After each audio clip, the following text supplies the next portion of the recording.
The brutal truth about your potential. How to kill the fake version of you fast. You're not living your potential. You're living your persona. The fake, filtered, fearful version of you. And it's killing everything real you could become. Let me just say it. You're not stuck. You're comfortable. That's the problem. You're not overwhelmed. You're avoiding responsibility.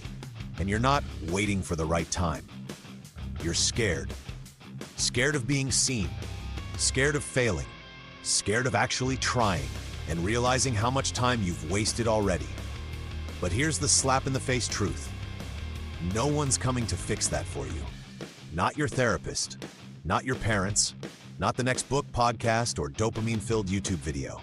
This right here is your life, and it's slipping through your fingers. You don't need more potential, you need more courage. Your problem isn't talent, it's that you've built your identity around playing small.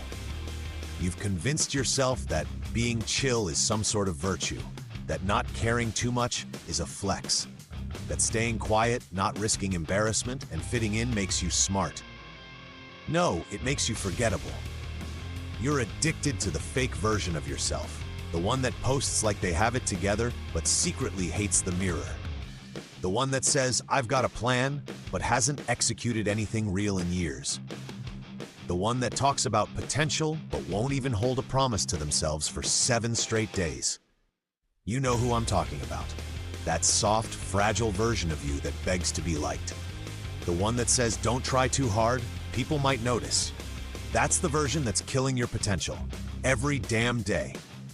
Your potential isn't missing, it's buried under your excuses.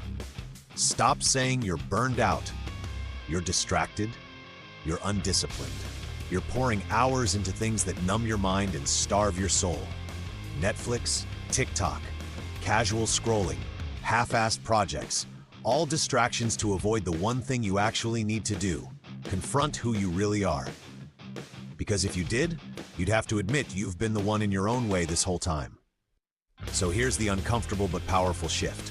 You don't need to find yourself. You need to kill the fake version of you.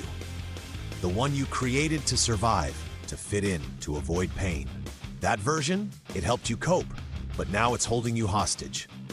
It's time to outgrow it. That means doing the hard thing, telling the truth, owning your flaws, making moves when no one's watching, choosing progress over popularity. Start showing up as the person you'd admire, not the one you think the world wants. Every day you protect the fake you is a day the real you dies a little. You don't need a 10-step plan. You need one decision. Bury the version of you that's full of fear, full of lies, and full of excuses. Your potential is real, but so is the clock, and it's running out. So, are you finally going to kill the fake you